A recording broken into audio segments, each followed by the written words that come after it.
நம்முடைய பத்திரிகை நண்பர்களுக்கு எங்களுடைய காலை வணக்கத்தை தெரிவித்துக் கொள்கின்றோம்.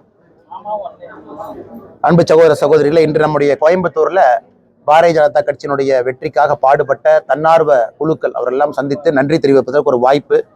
அவர்களுக்கு நன்றி தெரிவிப்பதற்காக நாங்கள் எல்லோரும் இங்கே இணைந்திருக்கின்றோம். அந்த இடத்துல நம்முடைய பத்திரிகையாளர் நண்பர்களையும் சந்தித்துக் கொண்டிருக்கின்றோம். நாளை நம்முடைய மத்திய அரசு 3வது முறை ஆட்சிக்கு வந்த பிறகு தாக்கல் செய்யக்கூடிய முதல் பட்ஜெட்டாக நாளை இருக்கிறது. இன்று பாரத பிரதமர் நரேந்திர மோடி அவர்கள் காலையில பத்திரிகையாளர்களை சந்தித்திருக்கின்றார்.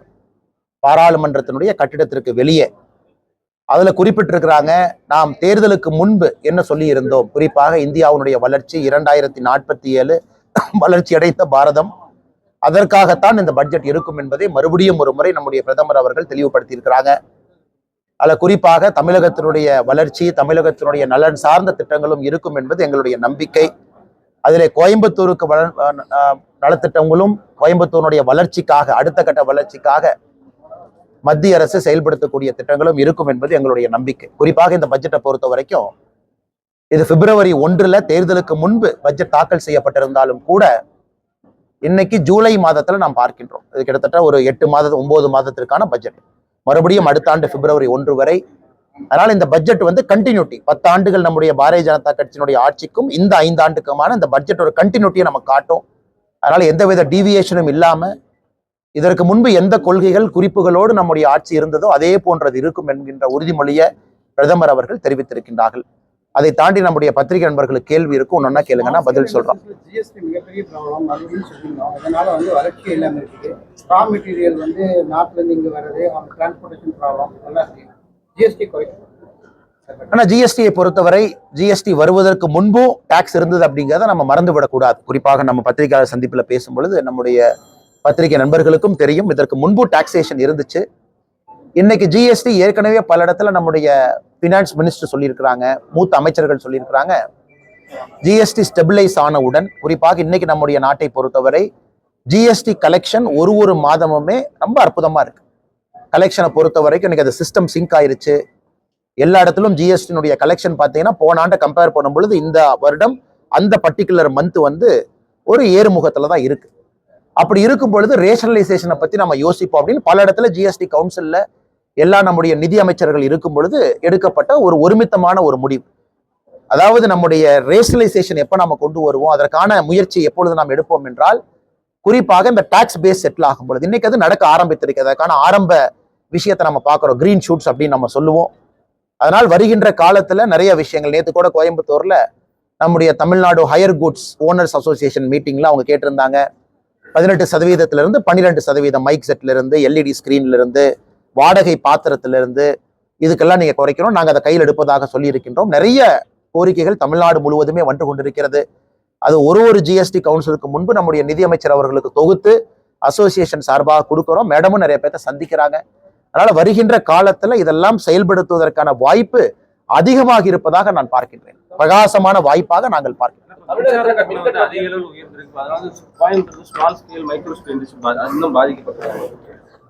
ஆனா இந்த மின்சார கட்டணத்தை பொறுத்தவரை நம்முடைய அன்பு சொந்தங்கள் ஒரு விஷயத்தை புரிந்து கொள்ள வேண்டும். குறிப்பாக இன்னைக்கு தமிழக அரசு பாத்தீங்கன்னா மக்களை முட்டாள் ஆக்குவதற்காக மற்ற மாநிலத்தினுடைய மின்சார கட்டணத்தை ஒப்பீடு செய்யறாங்க. அவங்களே செய்தி குறிப்பும் கொடுக்குறாங்க, இங்க பாருங்க இதான் தமிழ்நாட்டினுடைய மின்சார கட்டணம், மற்ற மாநிலத்தினுடைய மின்சார கட்டணத்தை பாருங்க அப்படின்னு செய்தி குறிப்பு கொடுக்குறாங்க. உதாரணத்திற்கு திமுக தன்னுடைய தேர்தல் அறிக்கையில 221 என்ன சொல்லியிருந்தாங்க அப்படின்னா, மாதத்திற்கு ஒரு முறை மின் கட்டணம் செலுத்தினா போதும் அப்படின்னு.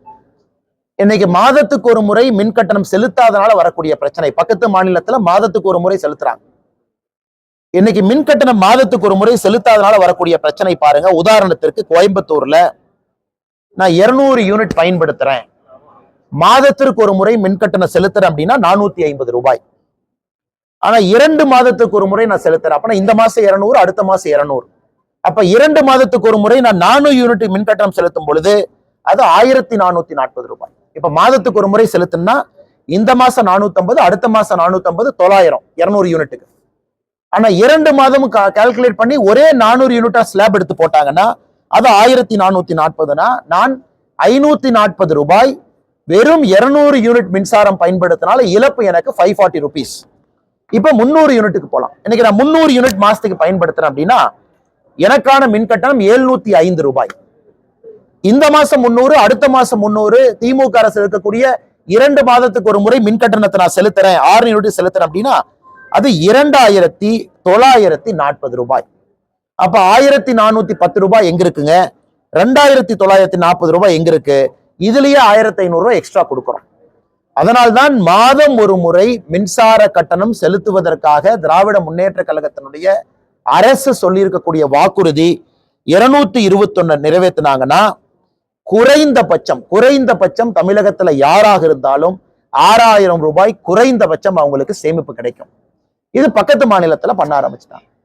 ஆனா திமுக இதை மறைப்பதற்காக பக்கத்து மாநிலத்துல 1 மாசமோ இங்க 2 மாசமோ ஸ்லாப் மாறும், அதை வச்சு ஒரு கம்பாரிசன் காட்டி கொண்டிருக்கின்றார்கள். இதனால பிரச்சனை என்னன்னாங்கன்னா, அடுத்து நீங்கள் அண்ணன் கேட்ட கேள்வி, குறிப்பாக கமர்ஷியல் கனெக்ஷன்ஸ் நீங்க போனீங்கன்னா நான் சொல்லி இருப்பது இன்னும் 2-3 மடங்கு பெருசா இருக்கு. இது தமிழகத்தினுடைய தொழில் வளர்ச்சிக்கு ஒரு மிகப்பெரிய தேக்க நிலையை உண்டாக்கி இருக்கு. அதுல எந்த மாற்று கருத்தும் இல்லை. அடுத்து 2வது பாருங்க, தமிழகத்துல 15 வயசுல இருந்து 29 வயசுக்குள்ள வேலை இல்லாத பட்டதாரிகள் 17.5%. நான் சொல்ற டேட்டாவை திமுக சேலஞ்ச் பண்ணட்டும், இது ரொம்ப முக்கியமான ஒரு விஷயங்கண்ணா. 15 வயசுல இருந்து 29 வயசு வரைக்கும் தமிழகத்துல வேலை இல்லாத பட்டதாரிகள், குறிப்பாக 15 வயசு தான் குழந்தை தொழிலாளர். நிறைய பேர் கன்ஃபியூஸ் பண்ணி கூடாதுங்கண்ணா. 15 வயசு கீழே இருக்கும் பொழுதுதான் குழந்தை தொழிலாளர் நம்ம சொல்றோம். 15 இயர்ஸுக்கு மேல நான் ஹசார்டஸ் இண்டஸ்ட்ரியில வேலை பார்க்கலாம். ஸோ 15 வயசுல இருந்து 29 வயசு வாலிப வயசுல தமிழகத்துல 17.5% வேலை வாய்ப்பு இல்லை. இது குஜராத் பக்கத்து மாநிலத்துல பாருங்க 6.1%, கர்நாடகா மகாராஷ்டிரா எடுத்துக்கங்க 7%, 8%. 17.5% தமிழகத்துல வேலை வாய்ப்பு இல்லை என்பதை திமுக முதல்ல ஒத்துக்கணும். இது பாராளுமன்றத்தினுடைய கொஸ்டின் ஆன்சர் செஷன்ல ஒரு அமைச்சர் கொடுக்குறாங்க. 2022-23க்கான டேட்டானா அதுக்கான கடைசி டேட்டா தான் இன்னைக்கு இந்திய அரசு பப்ளிஷ் பண்ணியிருக்காங்க. 2022-23, 23-24க்கான டேட்டா நம்ம கையில இல்ல. இந்த பத்திரிகையாளர் சந்திப்பு முடிச்ச பிறகு நான் உங்களுக்கு கொடுக்குறேன் அந்த டேட்டாவை. அதனால் இன்னைக்கு தமிழகத்துல வேலை வாய்ப்பு இல்லை என்பது அதிகமாகி இருக்கிறது. அதற்கு பல காரணம். குறிப்பாக சிறு குறு தொழில் செய்யறவங்க மின்சார கட்டணம் ஒன்று, பல விஷயத்திற்காக அவங்க ரெக்ரூட் பண்றதை குறைக்கிறாங்க. ஒரு தேக்க நிலையை தமிழகத்துல பார்க்க ஆரம்பிக்கின்றோம். தமிழகத்திற்குள்ளே வந்திருக்கக்கூடிய உதாரணத்திற்கு எஃப்டிஐ இன்வெஸ்ட்மெண்ட் பாருங்க. தமிழகத்திற்குள்ளே வந்திருக்கக்கூடிய எஃப்டிஐ இன்வெஸ்ட்மெண்ட் மற்ற மாநிலத்தை பார்க்கும் பொழுது ரொம்ப குறைவா இருக்கு. உதாரணத்துக்கு நான் ஒரு டேட்டா உங்களுக்கு கொடுக்குறேன் பாருங்க. இன்னைக்கு தமிழகத்திற்குள்ள வந்திருக்கக்கூடிய எஃப்டிஐ இன்வெஸ்ட்மெண்ட் பாருங்க, 2024ல 20,157 கோடி, ஒரு வருஷத்துக்கு 20,157 கோடி வந்திருக்கு. மகாராஷ்டிரால இதே ஆண்டுல 1,25,101 கோடி, குஜராத்ல 60,600 கோடி. சோ தமிழகத்தை விட மகாராஷ்டிராவை பொறுத்தவரை 5 மடங்கு, குஜராத் கிட்டத்தட்ட 3 மடங்கு இருக்கு. அப்படி இருக்கும் பொழுது எப்படி புதிதாக ஒரு பெரிய தொழிற்சாலை இங்கே வரும்? நான் ஏற்கனவே சொன்னேன், தமிழ்நாட்டுல பாத்தீங்கன்னா 17.5% அன்எம்ப்ளாய்மெண்ட் இந்த ஏஜ் குரூப்ல. அதே குஜராத்ல 5.1, உத்தரப்பிரதேஷ்ல 7, கர்நாடகால 8.5, மகாராஷ்டிரால 10.9. இதையெல்லாம் மறைத்து விட்டு முதலமைச்சர் தைரியமா நிர்மலா சீதாராமன் அம்மா அவங்களுக்கு ஒரு ட்வீட் போடுறாங்க. தமிழ்நாட்டினுடைய வளர்ச்சிக்கு நீங்க இதை கொடுங்க, அதை கொடுங்க, இந்த பட்ஜெட்ல இதையெல்லாம் கொடுங்க. அதனால் நேற்று நாங்கள் மாண்புமிகு முதலமைச்சர் அவர்களுக்கு ஒரு பதில் சொல்லி இருக்கின்றோம். தமிழகத்திற்கு என்னெல்லாம் வந்திருக்கு, என்ன திட்டமெல்லாம் வந்திருக்கு, முதலமைச்சர் கேட்டிருக்கக்கூடிய திட்டங்களும் வரத்தான் போகுது. ஆனால் நீங்கள் செய்யாததை மறைப்பதற்காக எல்லாம் மத்திய அரசு கொடுக்க வேண்டும் என்கின்ற பழிய போடாதீங்க என்பதையும் சொல்லி இருக்கின்றோம். இல்ல மின்சார கட்டணம் முதல் இவ்வளவு பேசுற முதலமைச்சர் மாதத்திற்கு ஒரு முறை மின்சார கட்டணத்தை கணக்கீடு செய்வோம்னு சொல்றதுக்கு 1 நிமிஷம் ஆகும். அதை சொன்னாங்கன்னா நாங்க புள்ளி விவரத்துல 200 யூனிட்டுக்கும் 300 யூனிட்டுக்கும் டிஃபரன்சியேஷன் கொடுத்திருக்கோம். அதுலயே எவ்வளவு சேமிப்பு நீங்க பாருங்க. 300 யூனிட் கிட்டத்தட்ட 1,400 சில்லற ரூபாய், 1,500 ரூபாய் சேமிப்பு வருது. இதையெல்லாம் செய்யாம முதலமைச்சர் அவர்கள் எதோ பேசுறாங்க.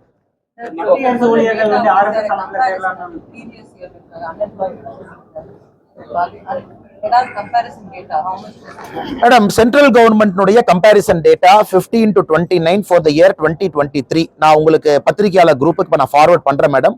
You can have a look at it. அவங்க குறிப்பாக எப்படி அந்த டேட்டாவை எடுத்திருக்காங்க அப்படின்னு நீங்க பாத்தீங்கன்னா கம்பேரிசன் கிடையாதுங்க மேடம். அதாவது ரியல் டைம் டேட்டால எம்ப்ளாய்மெண்ட் ஸ்கேலில் டோட்டலா 10th ஸ்டாண்டர்ட் 12th ஸ்டாண்டர்ட் எத்தனை பேர் முடிச்சிருக்காங்க. தமிழ்நாட்டினுடைய கிராஸ் என்ரோல்மெண்ட் ரேஷியோ நமக்கு தெரியும் 50% மேல இருக்கு. ஸோ காலேஜ் எத்தனை பேர் படிச்சிருக்காங்க, எத்தனை வேலை வாய்ப்புகள் உருவாகி இருக்கு. இதை வச்சுதான் பேசிக் கால்குலேஷன் மேடம். இப்படிதான் இந்தியா முழுவதுமே கால்குலேட் பண்றாங்க. இந்த 10th 12th வந்து ஒரு முக்கியமான டேட்டா. அதை வச்சு இதை ஈஸிலி கால்குலேட்டிங் மேடம். எவ்வளவு பேர் வந்து பதிவு செஞ்சிருக்கிறாங்க, எம்ப்ளாய்மெண்ட் கிடைச்சிருக்குன்னு அந்த டேட்டாவை நாங்கள் உங்களுக்கு ஷேர் பண்றோம். நீங்க அந்த டேட்டா மேல தயவு செஞ்சு ஒரு பார்வை பாருங்க. இது வந்து Lok Sabha question 5 February 2024 unstarred question 430 ministry of labour and எம்ப்ளாய்மெண்ட்ல கேட்கப்பட்ட கேள்வி, அதற்கான பதில். அது குறிப்பாக நீங்க என் கையில அந்த பதில் இருக்கு, நான் உங்களுக்கு அதை நான் ஷேர் பண்றேன் மேடம். நீங்க அதை கம்பேர் பண்ணிட்டு நீங்க கேள்வி கேளுங்க. Will be happy to answer. ஆனா நீட்டு தேர்வை பொறுத்தவரை பாராளுமன்றத்தில் நம்முடைய அமைச்சர் பதில் சொல்ல போறாங்க. அதை நம்ம கேட்கத்தான் போறோம். தர்மேந்திர பிரதான் அவர்கள் இந்த கூட்டத்தொடரில் நம்முடைய அரசு கேட்டிருக்காங்க, நீட்டு சம்பந்தமாக என்இடி சம்பந்தமாக எந்த கேள்விகள் கேட்டாலும் மத்திய அரசு பதில் சொல்லும் அப்படிங்கிற உத்தரவாதத்தை நம்ம கொடுத்துருக்கோம். நம்ம பதில் சொல்லத்தான் போறோங்கன்னா, அதுல மிக முக்கியமாக உச்சநீதிமன்றம் வந்து பல ஆராய்விற்கு பிறகு ஒரு முக்கியமான விஷயம் என்ன சொல்லியிருக்காங்கன்னா, பேப்பர் லீக் வந்து லோக்கலைஸ்ட், அது கண்டெய்ன்ட் அப்படின்னு சொல்லியிருக்காங்க. அதாவது இந்த பேப்பர் லீக் வந்து இந்தியா முழுவதும் போகல, லோக்கலைஸ்டா தான் இருக்கு. அதனால் மறுதேர்வு நடத்த வேண்டிய அவசியம் இல்லை என்பதை உச்சநீதிமன்றம் மத்திய அரசினுடைய அபிடவிட்டை ஏத்துக்கிட்டாங்க. இரண்டாவது, கைது செய்யப்படுறவர்கள் மீது கடுமையா கைது செய்யணும். அதற்காக இண்டிவிஜுவலா பீகார்ல, குஜராத்ல எல்லா இடத்துலையுமே கைது செய்ய ஆரம்பிச்சிருக்கிறாங்க. அது எந்த அளவுக்கு லீக் ஆயிருக்குன்னு ஒரு பேசிக் ஐடியா நமக்கு கிடைச்சிருக்கு. அதனால் யாரும் இதிலே கவலைப்பட வேண்டாம். இப்ப நீட்டை வந்து கிளீன் பண்ணோம், அது எந்த மாற்று கருத்து இல்லைங்கன்னா, நேஷனல் டெஸ்டிங் ஏஜென்சி NTA அதுதான் நீட்டை நடத்தக்கூடிய அமைப்பு. இன்னைக்கு பிரச்சனை நீட் இல்லைங்கன்னா பிரச்சனை NTA இருக்கு. எப்படி என்னதான் நம்ம நடத்தினாலும் கூட இவ்வளவு பரீட்சை UGC நெட்ல இருந்து அவங்க தான் நடத்துறாங்க. பல பரீட்சைகளை NTA நடத்துறாங்க. NTAங்கிறது நீட்டு மட்டும் நடத்தலீங்கன்னா, அந்த கியூட் தேர்வு அவங்க தான் நடத்துறாங்க. அந்த யூனிவர்சிட்டிக்கெல்லாம் வரக்கூடிய CUET அந்த தேர்வு அவங்க தான் நடத்துறாங்க. என்ன NTA தலைவர் மாற்றப்பட்டிருக்கின்றார். குறிப்பாக NTA-வை நம்ம கிளீன் அப் பண்றோம் அப்படின்னு சொல்லியிருக்கோம். இது மறுபடியும் நடக்காது என்கின்ற நம்பிக்கை எனக்கு இருக்கு. ஏன்னா தமிழகத்திலும் பல இடத்துல பாத்தீங்கன்னா TNPSC பேப்பர்லாம் லீக் ஆயிருக்கு. நாம சிஸ்டத்தை சரி பண்ணணுமோ தவிர அதுக்காக ஒரு எக்ஸாமை நம்ம கேன்சல் பண்ண முடியாது. நீட் ஆதாரத்தின் அடிப்படையில் it is a good performing exam. நிறைய பேர் தமிழ்நாட்டில் 59% இந்த ஆண்டு பாஸ் பண்ணியிருக்கிறாங்க. கடந்த 5 ஆண்டுல பெஸ்ட் ரிசல்ட் இது. அதனால் பாராளுமன்றத்துல நம்முடைய அமைச்சருடைய பதிலுக்காக காத்திருப்போம். ஜனநாயகத்துல எல்லா தேர்ந்தெடுக்கப்பட்ட உறுப்பினர்கள் கேள்வி கேட்க போறாங்க. இது முழுமையாக நம்முடைய அமைச்சர் அவர்கள் பதிலளிக்கத்தான் போறாங்க. ஆனா இப்போதைக்கு உச்சநீதிமன்றம் சொல்லி இருப்பது போல it's a very localised contained தான். இது ஒரு பெரிய அளவுல பாதிப்பு இல்லாத காரணத்தினால் மறுபரீட்சை தேவையில்லை என்கின்ற உச்சநீதிமன்றத்தினுடைய கருத்தை உங்கள்கிட்ட மறுபடியும் நான் பிரதிபலிக்கிறேன். விவசாயிகளுக்கு கௌரவ நீதி மாநில அரசாங்கத்துடைய விவசாயிகளுடைய எண்ணிக்கையை குறைச்சிருக்கிறாங்கன்னு சொல்லியிருக்காங்க. அது சம்பந்தமா தமிழக பாஜக அழுத்தம் தருமா? ஆனா நம்முடைய விவசாயத்துறை அமைச்சர் திரு சிவராஜ் சிங் சௌஹான்ஜி அவங்ககிட்ட தொலைபேசி மூலமாக சில நாட்களுக்கு முன்பு நான் பேசியிருந்தேன் தமிழக பாரதிய ஜனதா கட்சி சார்பாக. அப்ப ஐயாட்ட என்ன சொன்னோம்னா, நீங்க ஒரு ஃபேக்ட் ஃபைண்டிங் கமிஷன் தமிழகத்திற்கு அனுப்பணும் மத்திய அரசு சார்பாக. அது அக்ரிகல்ச்சர் டிபார்ட்மெண்ட்ல இருந்து அண்டர் செக்ரட்டரி, ஜாயிண்ட் செக்ரட்டரி ரேங்க்ல கண்டிப்பா வரணுங்க ஐயா. அவர்கள் வந்து இதை ஆய்வு செய்யணும். குறிப்பாக தமிழக அரசு கிட்ட கேட்டு 2021 டேட்டா 43 லட்சம், ஆனா 2024 டேட்டா 21 லட்சம். அப்ப 22, 23 லட்சம் பேர் காணா டெலீட் பண்ணிருக்காங்க. எப்படி டெலீட் பண்ணாங்க அப்படிங்கறத நீங்க செக் பண்ணணும். இரண்டாவது, மறுபடியும் அந்த பத்திரிகையாளர் சந்திப்பு மூலமா ஒரு கிளாரிபிகேஷன் கொடுக்கிறோம். இந்த திட்டத்தை 2019 மோடி ஐயா ஆரம்பித்த பொழுது சிறு குறு விவசாயம் தான் ஆரம்பிச்சோம். அதாவது உங்களுடைய டோட்டல் ஏக்கரேஜ் 4.94 ஏக்கர், 5 ஏக்கருக்கு சற்று குறைவாக இருந்தா நீங்க PM கிசான் திட்டத்துல பயன்படலாம். அதன் பிறகு மத்திய அரசு எல்லா விவசாயிகளுக்கும் இதை எக்ஸ்டெண்ட் பண்ணிட்டாங்க. அதாவது உங்களுக்கு எத்தனை ஏக்கர் இருந்தாலும் கூட PM கிசான் திட்டம் உங்களுக்கு வந்து சேரும். ஆனா ஒரு கண்டிஷன் இருக்கு. அதுல கிட்டத்தட்ட 12 கண்டிஷன் கொடுத்திருக்காங்க. இந்த கண்டிஷன் இருந்தா திட்டம் பொருந்தாது. உதாரணத்திற்கு பஞ்சாயத்து தலைவர்களாக அல்லது வார்டு மெம்பர்களாக அல்லது இன்கம் டாக்ஸ் கட்டுறவங்களா அல்லது அரசு பணியில அந்த குடும்பத்துல இருக்கிறவங்க, இது போல சில கண்டிஷனை மத்திய அரசு கொடுத்துருக்காங்க. அப்படி இருந்தா PM கிசான் பொருந்தாது. அதையெல்லாம் நீங்க தவிர்த்தீங்கன்னாகவே குறைந்தபட்சம் 39 லட்சம் பேர் தமிழ்நாட்டில் இருக்காங்க. ஏன்னா 79 லட்சம் பேர் தமிழ்நாட்டில் பட்டா சிட்டா தனித்தனியா வச்சிருக்காங்க. 79 லேக் 79 லட்சம் பேருக்கு தனித்தனியா பட்டா சிட்டா வச்சிருக்கிறாங்க. 79,38,000 கரெக்டான டேட்டா. 79,38,000 பேர் தமிழகத்துல விவசாயிகள், அவங்க மேல பட்டா சிட்டா இருக்கு. அதுல நாம சொல்ற கண்டிஷன்லாம் நீங்க கழிச்சீங்கன்னாவே 39 லட்சம் பேர் சாதாரணமா வரணும். கால்குலேஷன் மிஸ்டேக் இருந்தா ஒரு 2-3 லட்சம் நீங்க சேர்த்திக்கலாம். அந்த 43 லட்சத்துல இருந்து 21 லட்சம் டிராப். ஏன்னா அந்த பெனிஃபிஷியரி ஐடென்டிபிகேஷன் முழுவதுமாக தமிழக அரசு, மத்திய அரசு 0% இதுல கண்ட்ரோல் இல்ல. முழுவதும் 100% தமிழக அரசு தான் இணைச்சு கொடுக்கணும். அதனால் பெரிய குளறுபடி நடந்திருப்பதாக நாங்கள் பார்க்கின்றோம். பாரதிய ஜனதா கட்சி சார்பில் அண்ணன் ஜி.கே. நாகராஜன் எங்களுடைய விவசாய அணி தலைவர் தலைமையில ஒரு குழு போட்டு வேலை இப்பவே பேசிக் டேட்டாவை ஆரம்பிச்சுட்டாங்க. இப்ப இன்னும் ஒரு வார காலத்துல கேம்ப் ஆரம்பிச்சிருவாங்க. தமிழ்நாடு முழுவதுமே பாதிப்படைந்த விவசாயிகளுடைய அப்ளிகேஷனை நாங்களே டைரக்டா கலெக்ட் பண்ண ஆரம்பிக்கிறோம். அதுவும் கூட நடக்க ஆரம்பிக்கும். ஒரு பக்கம் மத்திய அரசை வலியுறுத்துகின்றோம், நீங்க வந்து செக் பண்ணணும் அப்படின்னு. அதனால் மிக விரைவில் இதற்கு ஒரு நல்ல தீர்வு வரும் என்று நாங்கள் நம்புகின்றோம். ஆனா வரும் என்று எதிர்பார்க்கின்றோம். காரணம் பட்ஜெட்ல வர வேண்டிய அவசியம் இதில் இல்லைங்கன்னா, காரணம் இன்னைக்கு நம்முடைய ப்ரொபோசல் கீழிருந்து போயிருக்கக்கூடிய ப்ரொபோசல் வந்து 500 கோடி ரூபாய், 500 crore. இதுக்கான கோயம்புத்தூர்னுடைய அப்ராக்சிமேட்டா அந்த ரயில் நிலையத்தினுடைய அடுத்த கட்டம் செயல்பாட்டுக்கு 500 கோடி ரூபாய். இது வந்து ஒரு விமான நிலையத்தை போல கம்ப்ளீட்டா எக்ஸ்பேண்ட் பண்ணி மல்டிபிள் லெவல்ஸ்ல மேல கொண்டு போறோம். இன்னைக்கு இருக்கக்கூடியது என்னன்னா இபிசி, அதாவது சென்ட்ரல் கவர்மெண்ட்டை எடுத்து இன்ஜினியரிங், ப்ரொக்யூர்மெண்ட் அண்ட் கன்ஸ்ட்ரக்ஷன் இவங்களே பண்ணி கோயம்புத்தூர் மக்களுக்கு கொடுத்துடணும். அப்படிங்கும் பொழுது இது வந்து ரயில்வே துறை அமைச்சர் சாங்ஷன் பண்ணணும். அவருக்கான அந்த பட்ஜெட் அங்கீகாரம் அவருக்கு இருக்கு. அதனால் ரயில்வே துறை அமைச்சர்கிட்டையும் தமிழக பாரதிய ஜனதா கட்சி சார்பாக கோரிக்கை வச்சிருக்கோம். கோயம்புத்தூர் ரயில்வே நிலையத்தை PPPA மாடல் வேண்டாம், அதாவது பப்ளிக் பிரைவேட் பார்ட்னர்ஷிப் இல்லாம இன்ஜினியரிங், ப்ரொக்யூர்மெண்ட், கன்ஸ்ட்ரக்ஷன் EPC மாடல்ல மத்திய அரசு எடுத்து இந்த ரயில்வே நிலையத்தை வடிவமைத்து கோயம்புத்தூர் மக்களுக்கு அர்ப்பணிக்க வேண்டும் என்கின்ற கோரிக்கையை வச்சிருக்கோம். அதனால் இது பட்ஜெட்ல வர வேண்டும் என்கின்ற அவசியம் இல்லை. EPC மாடல் வந்து ரயில்வே போர்டுக்கு போய் ரயில்வே துறை அமைச்சர் அவங்க அப்ரூவல் கொடுப்பாங்க. அதனால் மிக விரைவில் அந்த அறிவிப்பு வர வேண்டும் என்பது எங்களுடைய வேண்டுகோள். அது வரும் என்று நாங்கள் நம்புகின்றோம். அண்ணா, எங்களுடைய தேர்தல் வாக்குறுதியாக கோயம்புத்தூருக்கு நம்ம என்ன கொடுத்திருக்கோம், அதை எல்லாம் தனித்தனியாக ஒரு அமைச்சர்கள்ட்ட நாங்க ஃபாலோ அப் பண்ண ஆரம்பிச்சிருக்கோம். ஒரு அமைச்சராக ஃபாலோ பண்ண ஆரம்பிச்சிருக்கோம். அதுல பெரிய திட்டங்கள் நிச்சயமாக பட்ஜெட் மூலமாகத்தான் வரணும். அதுல எந்த மாற்று கருத்தும் இல்லைங்கன்னா. அதற்கு எங்களுக்கு 5 பட்ஜெட் இருக்குங்கண்ணா. இந்த ஆட்சியில 5 முறை, இந்த இப்ப இருக்கக்கூடிய மோடிஜி 3.0ல 5 வாய்ப்பு இருக்கு பெரிய திட்டத்தை அது மூலமா கொண்டு வரணும். மற்றதெல்லாம் அமைச்சருடைய டிஸ்கிரிஷன்ல இருக்கிறது, அல்லது உள்துறை அமைச்சருடைய டிஸ்கிரிஷன்ல இருக்கக்கூடிய NIA கொண்டு வரணும், NCB கொண்டு வரணும், அது போன்ற திட்டங்கள். அல்லது மருத்துவ அமைச்சர் கையில் இருக்கக்கூடிய கெரியாட்ரிக்ஸ் பேஷண்ட்டுக்கு, அதாவது 60 வயதுக்கு மேல இருக்கவங்களுக்கான சிறப்பு மருத்துவமனை கோவையில, கேன்சர் மருத்துவமனை, இதெல்லாம் தனித்தனியா ஃபாலோ பண்ண ஆரம்பிச்சிட்டாங்கன்னா, அது நம்முடைய கட்சி ஃபாலோ பண்ண ஆரம்பிச்சிருக்கு. இதே மாதிரி தமிழ்நாடு முழுவதுமே, கோயம்புத்தூருக்கு இங்க நான் போட்டிட்டு இருந்தாலும் கூட தமிழ்நாடு முழுவதுமே இருப்பதை எல்லாம் தொகுத்து ஒரு அமைச்சராக சந்தித்து கொடுக்க ஆரம்பிச்சிருக்கிறோம்.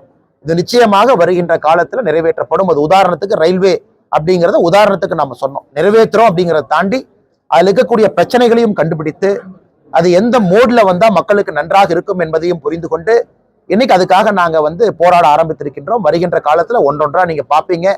உள்துறை அமைச்சர் அவர்களையும் கோயம்புத்தூருக்கு கொண்டு வருவதற்கான முயற்சியில இறங்கியிருக்கோம். காரணம், கோயம்புத்தூரினுடைய பாரதிய ஜனதா கட்சியினுடைய கட்டடம் திறப்பு விழாவுக்கு தயாரா இருக்கு. அதனால் பாரதிய ஜனதா கட்சி சார்பாக உள்துறை அமைச்சர் அவங்களை கொண்டு வரணும். அவர்கள் மூலமாக சில காரியங்களை கோயம்புத்தூருக்கும் செய்யணும். அவர் வரும் பொழுது இந்த கட்டடத்தை பாரதிய ஜனதா கட்சிக்கு திறந்து வைக்க வேண்டும் என்பதற்காக எல்லா வேலையிலும் இறங்கி இருக்கோம். ஏற்கனவே சொன்னது போல உள்துறை அமைச்சர் அவங்ககிட்ட சில வேண்டுகோள் பாக்கி இருக்கு, அவங்ககிட்ட செய்யணும்னு நாங்க கேட்கிறோம். ஆனால் வருகின்ற காலத்தில் நீங்க பாப்பீங்க, இது ஒன்றொன்றாக செயல்படுத்தி கொண்டு வருவோம்.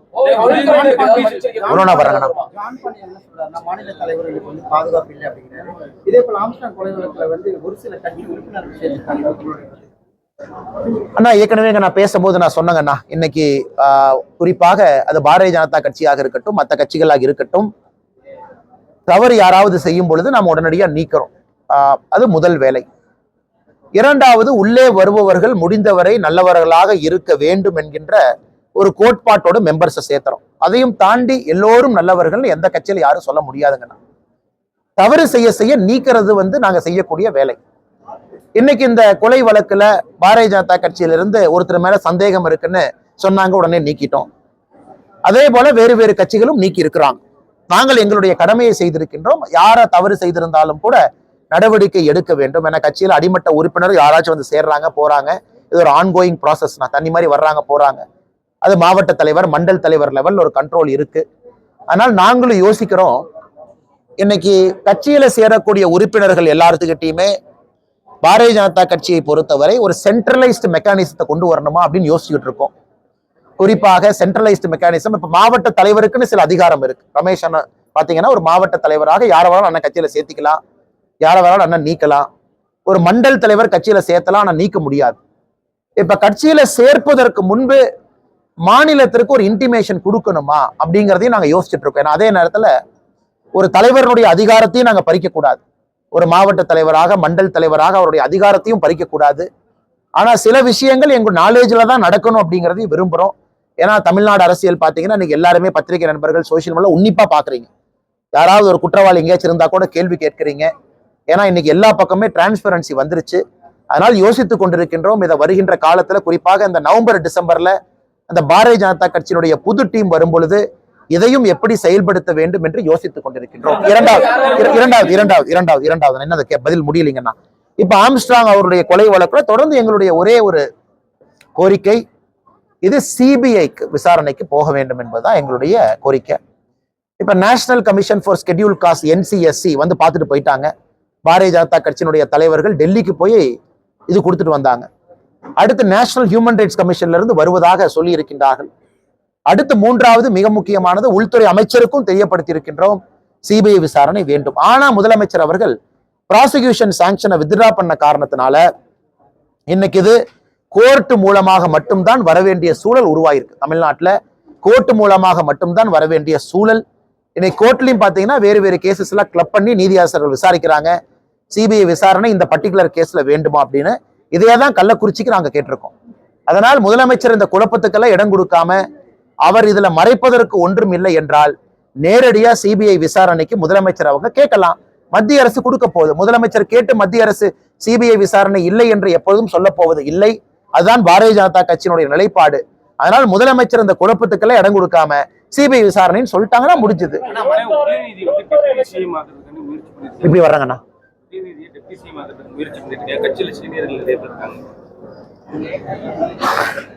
அண்ணா நான் ஏதாச்சும் சொன்னா அப்புறம் உதயநிதி ஸ்டாலின் அறிக்கை கொடுப்பாரு.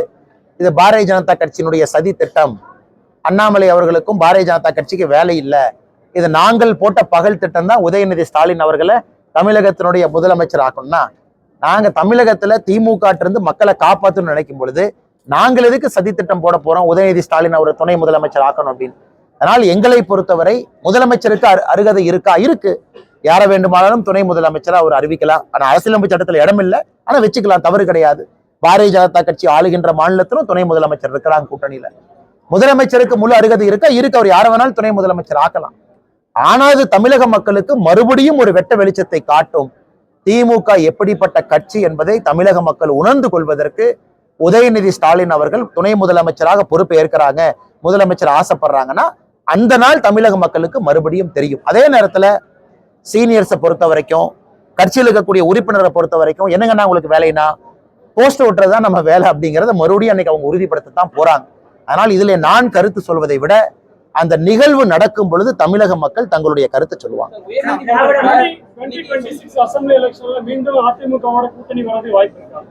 ஏன் இந்த கேள்வி இப்ப கேட்கறீங்கன்னா, அண்ணா அதாவது நாம ஒரு தெளிவான நிலைப்பாடு எடுத்திருக்கோம். தேசிய ஜனநாயக கூட்டணியுடைய தலைவர்கள் நீங்க பாக்குறீங்க, விக்கிரவாண்டியில, திருச்சியில, எல்லா இடத்திலும் ஒன்றாக இருந்து மக்களுக்கு ஒரு மெசேஜ் கொடுத்திருக்கோம். அது திருச்சியில நம்முடைய தலைவர்கள் பேசின மெசேஜ் எல்லாம் நீங்க கேட்டீங்கன்னா, ஒரு அண்ணனுக்கு நேரம் இருந்து கேட்டீங்கன்னா ஒரு தெளிவான டைரக்ஷன். தமிழ்நாட்டுல ஒரு மாற்றம் வர வேண்டும் என்றால் பிரச்சனையை உருவாக்குனவங்கனால சரி பண்ண முடியாது. இவங்க பிரச்சனையை உருவாக்கி இருக்கிறாங்க. தண்ணி பிரச்சனை, விவசாய பிரச்சனை, தொழில் பிரச்சனை, வேலை வாய்ப்பு பிரச்சனை எல்லாம் உருவாக்கி இருக்கிறாங்க. ஆனா தமிழ்நாட்டுல ஒரு மாற்றம் வர வேண்டும் என்றால் பிரச்சனையை உருவாக்காதவங்க சேரும் பொழுது மட்டும்தான் மாற்றம் வரும். அதுல தெளிவாக இருக்கின்றோம். அது 2026 அது நடக்குங்க.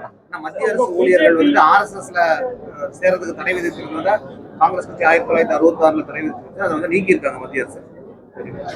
ஆனா இன்னைக்கு RSS வந்து ஒரு பொலிட்டிக்கல் ஆர்கனைசேஷன் கிடையாது. இன்னைக்கு மத்திய அரசுடைய ஊழியர்கள் ராமகிருஷ்ணா மிஷன்ல இருக்கலாம்.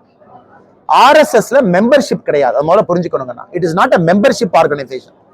இப்ப நண்பர்கள் RSS பொறுத்த வரைக்கும் ஒரு ஐடி கார்டு கொடுப்பாங்க, நமக்கு ஒரு மெம்பர்ஷிப் நம்பர். RSSல யாருக்கும் மெம்பர்ஷிப் கிடையாது. யாராக இருந்தாலும் வாலண்டரியா வந்துட்டு போக வேண்டியதான். அதே போலதான் ராமகிருஷ்ணா மிஷன், அதே போலதான் பல இயக்கங்கள். இன்னைக்கு இந்தியாவை பொறுத்தவரை இந்திரா காந்தி அம்மையார் அவர்கள் சுதந்திரத்துக்கு பிறகு ஒரு முறை, மகாத்மா காந்தி ஐயா அவருடைய படுகொலைக்கு பிறகு ஒரு தடை, பாபரி மஸ்ஜித் போது ஒரு தடை, எமர்ஜென்சி போது ஒரு தடை, 2-3 தடைகளை பார்த்த இயக்கம் RSS இயக்கம்.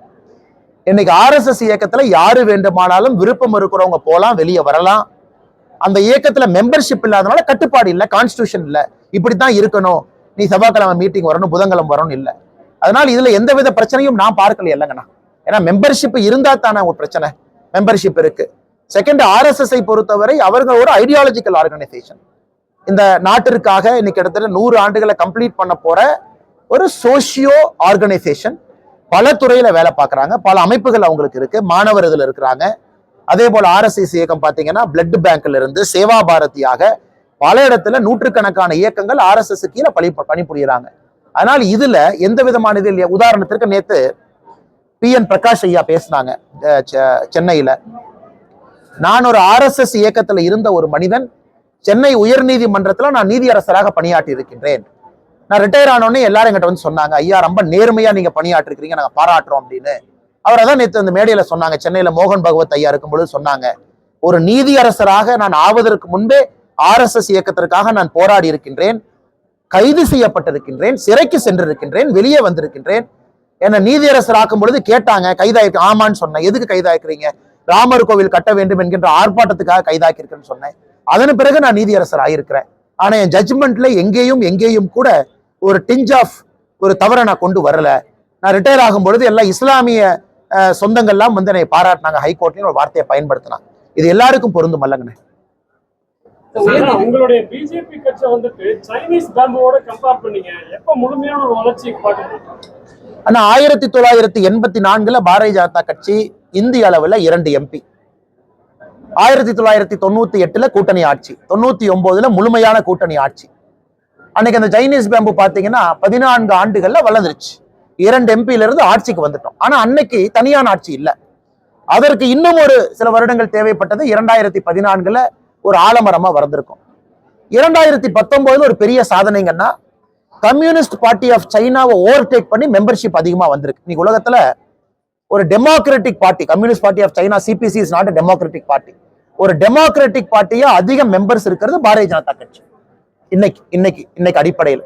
ஸோ அந்த பாத்தீங்கன்னா 1984 to 1998, 99, 2019, 24 பல பரிமாண வளர்ச்சி. இன்னைக்கு தமிழகத்துல அதே போல இந்த வலிமையான வேர்கள் வந்து இன்னைக்கு 11% ஓட்டு கொடுத்துருக்குங்கண்ணா.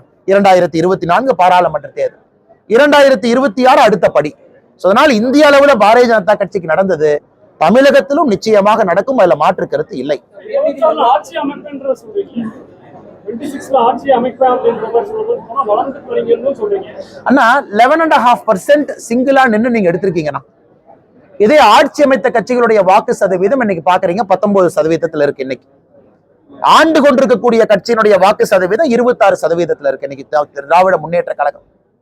அதனால் நிச்சயமாக 500 நாட்கள்ல அந்த வளர்ச்சியை நோக்கி பாரதிய ஜனதா கட்சி செல்லும் என்பதுல எங்களுக்கு முழுமையாக நம்பிக்கை இருக்கு. இல்ல நாங்க உழைக்கணும், மக்களை ஏத்துக்கணும், உழைப்பதற்கு நாங்கள் தயாராக இருக்கின்றோம், மக்கள் ஏற்றுக்கொள்வார்கள் என்று நம்புகின்றோம். பார்த்தனா அதைத்தான் தொடர்ந்து நாங்க சொல்றோம். உயர்நீதிமன்றம் இதற்கு முன்னாடி பத்திரிகை நண்பர்கள் ஞாபகப்படுத்துறோம், கலைஞர் கருணாநிதி ஐயா அவர்கள் 2006 ஆட்சிக்கு வந்த பொழுது இதே போல ரிட்டையர்டு உயர்நீதிமன்ற நீதிபதி ஒருத்தரை போட்டு கள்ளுக்கடையை திறக்கலாமான்னு ஒரு கமிஷன் அமைச்சாங்க. அந்த கமிஷன் ரிப்போர்ட் கொடுக்கும் பொழுது அருமையா ஒரு வார்த்தையை பயன்படுத்தினாங்க, ரசாயனங்கள் மூலமாக செய்யக்கூடிய மதுபானங்களை விற்பனை செய்யும் பொழுது இயற்கையாக இருக்கக்கூடிய கள்ளுக்கடைகளை மூடுவேன் என்று சொல்லுகின்ற அரசனுடைய வாதத்தை நாங்கள் ஏற்றுக்கொள்ள முடியாது அப்படின்னு நீதிபதி சிவசுப்பிரமணியன் கமிஷன் அவங்க கலைஞர் ஐயாட்ட ரிப்போர்ட் கொடுத்தாங்க. இன்னைக்கு அதையே ஒரு சிட்டிங் ஜட்ஜ் வந்து இதையே வந்து ஒரு வாதமாக வைக்கிறாங்க. கெமிக்கல்ல நீங்க கடையில விற்கிறீங்க, இயற்கையாக கிடைக்கக்கூடிய கல்லை ஏன் விற்க மாட்டீங்க அப்படிங்கிறதா நீதிபதி அது போன்ற கேள்வி கேட்டிருக்காங்க. ஆனால் இந்த முறையாவது பாரதிய ஜனதா கட்சியினுடைய தொடர் கோரிக்கை இது. இதை முதலமைச்சர் அவர்கள் ஏற்பாரா அப்படின்னு நம்ம பொறுத்திருந்து பார்க்க வேண்டும். இந்த கொலை வழக்குல வந்து பாஜகவை சேர்ந்தவர் சம்பந்தப்பட்டாங்க, பல்வேறு கட்சியை சேர்ந்தவர் சம்பந்தப்பட்டாங்க. இந்த சம்பவத்தை தொடர்ந்து பாஜக முன்னணிகள் கொண்டவர்கள் அண்ணா அண்ணா இங்க பாருங்கண்ணா, இன்னைக்கு நான் பத்திரிகை நண்பர்களுக்கு ஒன்று ரிலீஸ் பண்றேங்கண்ணா. இது ஆக்சுவலா ஒரு 2-3 நாள் கழிச்சு ரிலீஸ் பண்ணலான்னு பார்த்தோம். இன்னைக்கு நண்பர் நீங்க கேட்டனால இதை இன்னைக்கு ரிலீஸ் பண்றோம். ஆனா இது சம்பந்தமா, அதாவது திராவிட முன்னேற்ற கழகம் அப்படிங்கிற ஒரு கட்சி, திமுக நமக்கு தெரியும், இன்னைக்கு திமுக கட்சியில ஒரு உதாரணத்துக்கு நான் சொல்றேன், ஏன்னா திமுக கட்சியில வந்து பாரதிய ஜனதா கட்சியில குற்ற பின்னணி இருக்கிறவங்க இருக்கிறாங்க, இத்தனை பேர் இருக்கிறாங்க, அத்தனை பேர் இருக்கிறாங்க அப்படின்னு சொல்லி அவங்க ஒரு ஸ்டேட்மெண்ட் ஒன்று ரிலீஸ் பண்ணாங்க. அதுல யாரோ ஊர்ல இருக்கிறவங்க பேர்லாம் பாரதிய ஜனதா கட்சியினுடைய தலையில போட்டு இதெல்லாம் பாரதிய ஜனதா கட்சியினுடைய அக்கௌண்ட்ல ஏத்து அப்படின்னு சொல்லிட்டு அவங்க அதை கொடுத்தாங்க. அதை காங்கிரஸ் கட்சியினுடைய தலைவரும் அதே டாக்குமெண்ட் எடுத்துட்டு போய் ஒரு பத்திரிகையாளர் சந்திப்பு நடத்தி இதை பாருங்க இந்த டாக்குமெண்ட் அப்படின்னு. இது வந்துன்னா இந்த கிரைம் முன்னேற்ற கழகம் அப்படிங்கிற டாக்குமெண்ட்டை பத்திரிகையாளருக்கு ரிலீஸ் பண்றோம். இந்த கிரைம் முன்னேற்ற கழகம் அப்படின்னு திமுகவுக்கு ஒரு புதிய பெயர் வச்சு இதுல யாரெல்லாம் சம்பந்தப்பட்டிருக்காங்க அப்படிங்கிற டாக்குமெண்ட். நாங்க சும்மா பேரெல்லாம் சொல்லிங்கன்னா நாங்க வந்து பேரெல்லாம் சொல்ல, நாங்கள் உங்களுக்கு சொல்வது தேதியோட. இதுல 3 காலம் இருக்கும், ஆனா ரிலீஸ் பண்ணிடுறோம். உங்களுக்கு இந்த டாக்குமெண்ட் கிடைச்சிரும்.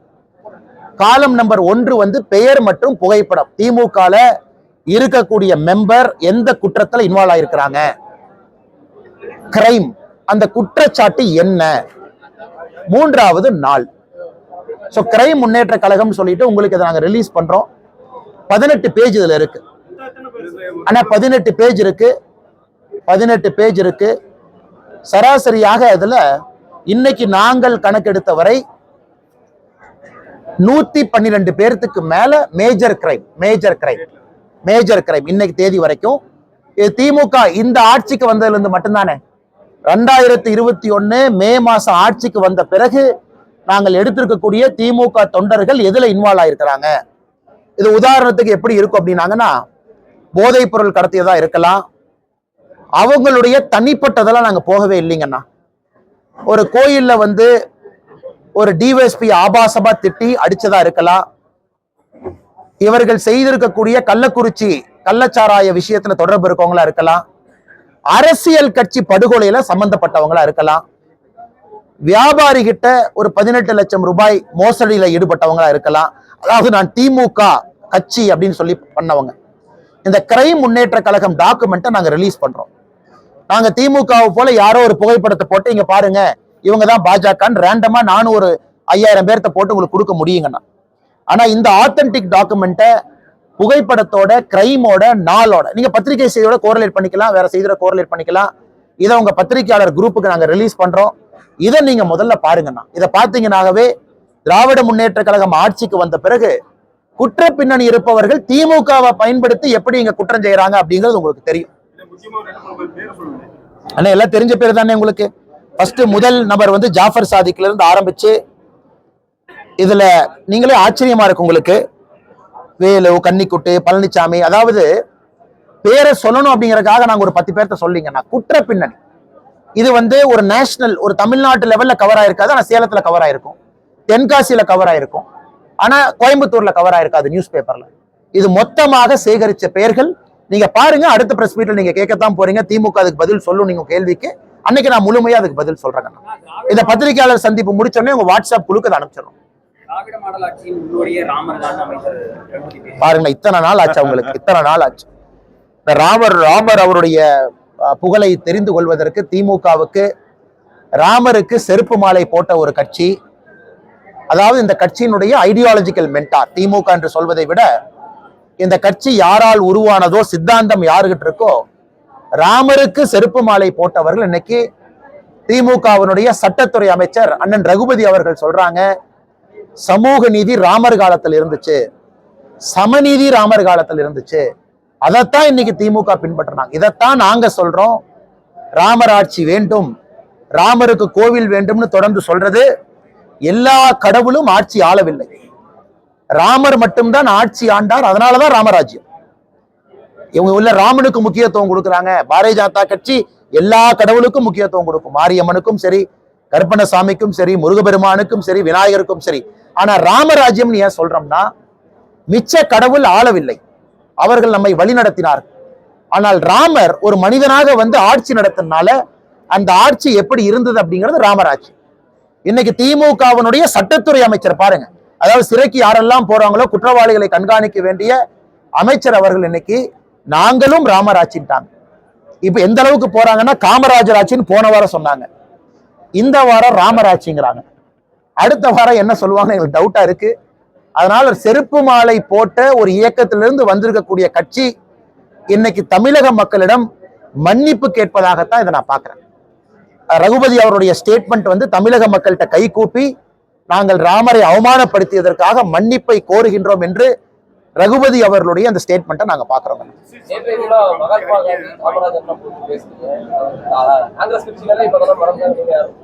அண்ணே, அவங்க காமராஜர் ஐயா இப்ப இருக்கக்கூடிய காங்கிரஸ்க்கு எந்த விதத்திலும் சம்பந்தம் இல்லை. அதனால தயவு செஞ்சு யாராச்சும் காங்கிரஸ் கட்சிக்காரங்க காமராஜர் ஐயாவை கொண்டாட வந்துடாதீங்க. இரண்டாக பிளந்த பொழுது இவங்கெல்லாம் இந்திரா காங்கிரஸை சார்ந்தவர். இன்னைக்கு இருக்கக்கூடிய காங்கிரஸ் கட்சி இந்திரா காங்கிரஸை சார்ந்தவர். காமராஜர் ஐயா தனியா கழட்டி விட்டாங்க. காமராஜர் ஐயா தனியாகத்தான் இருந்தாங்க. அது 1969 இடைத்தேர்தல் நாகர்கோவில் சாட்சி, 71 தேர்தல திமுக காங்கிரஸ் கூட்டணி சாட்சி. அந்த சரித்திரத்தை மறந்து விடக்கூடாது. அதனால் காமராஜர் ஐயா காங்கிரசினுடைய முதுபெரும் தலைவராக இருந்தாலும் இன்னைக்கு இருக்கக்கூடிய காங்கிரஸ் இது இந்திரா காங்கிரஸாக மாறி இருக்கு. சிம்பல் மாறி இருக்கு, எல்லாமே மாறி வந்திருக்கு. அதனால் காமராஜர் ஐயாவை ஒரு தமிழகத்தினுடைய ஆளுமையாக தொடர்ந்து நாங்கள் பேசிக் கொண்டிருக்கின்றோம். எல்லா இடத்துக்கும் எடுத்துட்டு போறோம். மகாத்மா காந்தி ஐயா காங்கிரஸ் கட்சியை கலைச்சரலான்னு சொன்னார். அதனால தயவு செஞ்சு நீங்க மகாத்மா காந்தியும் கொண்டாட வந்துடாதீங்க. அவர் கட்சியே வேண்டான்னு சொன்னவர். ஆனால் மகாத்மா காந்தி அவருடைய பெருமையும் சொல்ல வேண்டிய கட்டாயம் இருக்கு. அதைத்தான் நாங்க சொல்லிக்கிட்டு இருக்கோம். வெளியுறவுத்துறை அமைச்சர் ஜெய்சங்கர் கஷ்டப்பட்டு பங்களாதேஷ்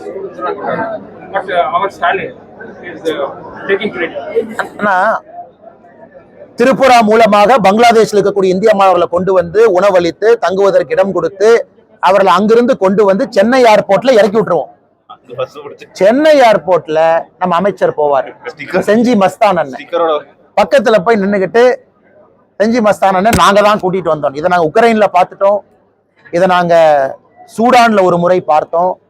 இதை 2-3 முறை பார்த்துட்டோங்கண்ணா. கென்யால ஒரு முறை இதே மாதிரி வந்துச்சு.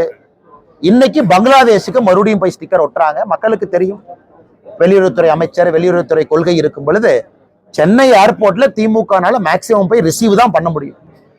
ஆனா நம்ம கட்சி தொண்டர்கள் சைலண்டா வேலை செஞ்சுக்கிட்டே இருக்கிறாங்க. உதாரணத்துக்கு உக்ரைன்ல இருந்து வந்த மாணவர்களை வீட்டுல போய் சந்திப்போம். பங்களாதேஷ்ல இருந்து வந்தவங்க எங்கிட்ட வர்ற அப்ளிகேஷன்லாம் கலெக்ட் பண்ணி எம்இஏ கண்ட்ரோல் ரூமுக்கு ஆல்ரெடி அனுப்பிச்சாச்சு.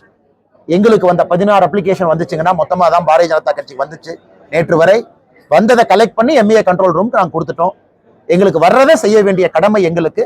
இதே உக்ரைன் பாத்தீங்கன்னா அப்ளிகேஷன் நிறைய வந்துச்சு. நிறைய பேர் வரணும் அப்படின்னு நிறைய கிட்டத்தட்ட நாங்க அமைத்திருந்த கண்ட்ரோல் ரூமுக்கே கிட்டத்தட்ட 100க்கு மேல வந்துச்சு. ஆனா பங்களாதேஷ்ல யாராச்சும் இருக்கீங்கன்னா தொடர்ந்து பாரதிய ஜனதா கட்சி அலுவலக செயலாளர் சந்திரன் அவங்க கிட்ட நீங்க அனுப்பி வைக்கலாம். பாரதிய ஜனதா கட்சி வெப்சைட்ல கொடுக்கலாம். சென்னை பக்கத்துல இருந்தா அலுவலகத்தில் நேர்ல வந்து கொடுக்கலாம். நீங்க கொடுப்பதை எம்இஏ கண்ட்ரோல் ரூம்ல கொடுத்து நாங்க ஃபாலோ அப் பண்றோம். உங்களுடைய குழந்தைகள் பத்திரமாக தமிழகம் வந்து சேரும் வரை அது எங்களுடைய பொறுப்பு.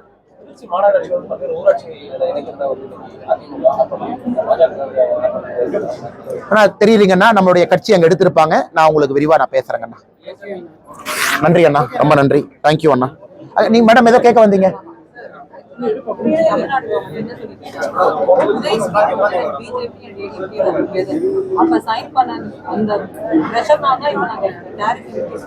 மேடம் இதுக்கு நான் பதில் சொல்றேன் மேடம்.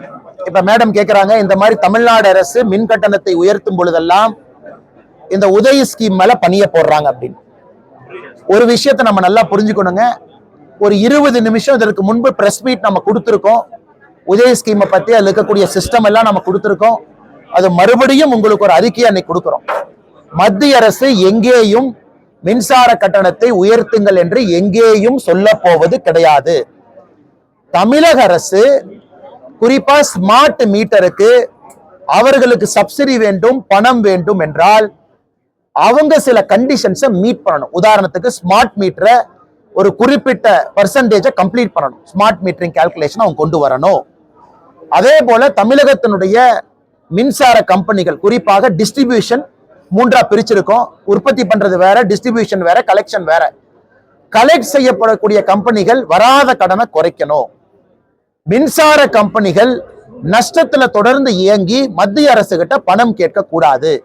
இதுதான் மத்திய அரசினுடைய கண்டிஷனோ தவிர தமிழக அரசினுடைய பொறுப்பின்மைக்கும் அவர்களுடைய கையாளாகத்தனத்திற்கும் மத்திய அரசு எப்பொழுதும் நீங்க கட்டணத்தை உயர்த்துங்கன்னு எங்கேயுமே நம்ம சொல்லல.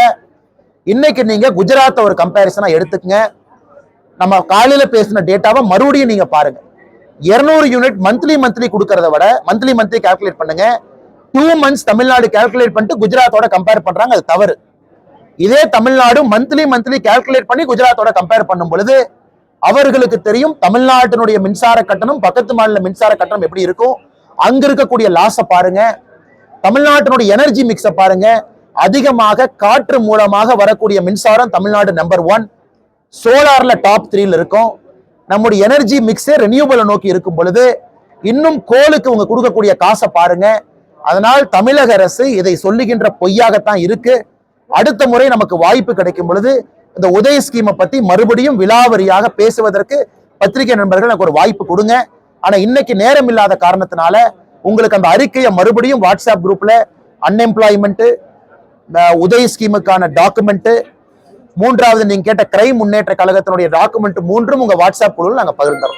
நன்றி. 10 வருஷத்துல வந்து மத்திய அரசு சமஸ்கிருத மொழி வளர்ச்சிக்காக அதிக நிதி ஒதுக்கியிருக்காங்கன்னு சொல்லிட்டு ஆனா இதை நான் பல இடத்துல சொல்லியிருக்கேன். தமிழ் பல்கலைக்கழகம் எத்தனை இருக்கு, சமஸ்கிருதத்துக்கான பல்கலைக்கழகம் எத்தனை இருக்கு, ஹிந்திக்கான பல்கலைக்கழகம் எத்தனை இருக்கு. அதனால் அவர்களை பொறுத்தவரை எத்தனை பல்கலைக்கழகம் இருக்கோ அதுக்கு கொடுப்பாங்க. தமிழ்நாட்டுல முதலமைச்சர் அவர்கள் நாளை காலையில இன்னும் ஒரு 3-5 மத்திய அரசு பல்கலைக்கழகம் வேண்டும் என்று கேட்டால் நாங்க டெல்லிக்கு போய் அதை வாங்கிட்டு வர்றோம். அதற்கு அடுத்த வருஷத்திலிருந்து புரோரேட்டா பணம் கொடுப்பாங்க. அதாவது தமிழ் பல்கலைக்கழகம் எத்தனை இருக்கோ அவ்வளவு பணம், சமஸ்கிருதம் எவ்வளவு இருக்கோ அவ்வளவு பணம். சமஸ்கிருதம் இந்தியா முழுவதும் வேறு வேறு மாநிலத்துல ஒரு ஆட்சி அதை தொடங்குறாங்க. யூபியில தொடங்குறாங்க, ராஜஸ்தான்ல தொடங்குறாங்க, டெல்லியில தொடங்குறாங்க. சோ சமஸ்கிருத பல்கலைக்கழகங்கள் அதிகமா இருக்கு, ஹிந்தி பல்கலைக்கழகங்கள் அதிகமா இருக்கு.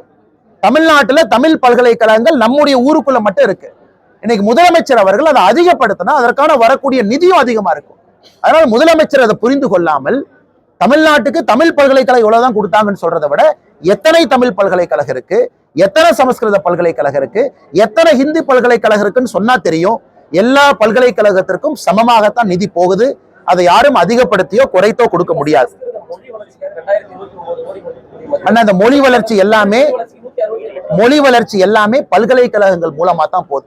தஞ்சை தமிழ் பல்கலைக்கழகத்துக்கு பணம் வருது, CICT central institute of classical Tamil தரமணிக்கு பணம் வருது. ஸோ இன்ஸ்டிடியூஷன்ஸ் அதிகமா இருந்தா பணம் அதிகமா போகும், இன்ஸ்டிடியூஷன்ஸ் குறைவா இருந்தா பணம் குறைவா போகும். ஏன்னா நீங்க எவ்வளவு நிதி கொடுத்தாலும் அதை செயல்படுத்தக்கூடியவர்கள் இன்ஸ்டிடியூஷன்.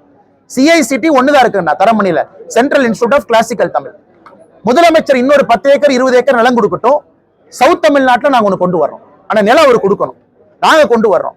முதலமைச்சர் அவர்கள் தஞ்சை தமிழ் பல்கலைக்கழகம் ஒண்ணு இருக்கு, இன்னொன்னுக்கு ப்ரொபோசல் அனுப்பட்டும், நாங்க அப்ரூவல் வாங்கிட்டு வர்றோம். அதனால் பல்கலைக்கழகங்களை அதிகப்படுத்தினால் வரக்கூடிய நிதி ஆட்டோமேட்டிக்கா அதிகமாகும். ஏன்னா மத்திய அரசை பொறுத்தவரை நிதியை இந்த அமைப்புகள் மூலமாக மட்டும்தான் செலவு செய்ய முடியுமோ தவிர அவங்க தன்னிச்சையா தமிழை வளர்க்கறக்கோ, சான்ஸ்கிரிட்டை வளர்க்கறக்கோ, ஹிந்தியை வளர்க்கறக்கோ செலவு பண்ண முடியாதுங்கண்ணா. நன்றிங்க ஐயா.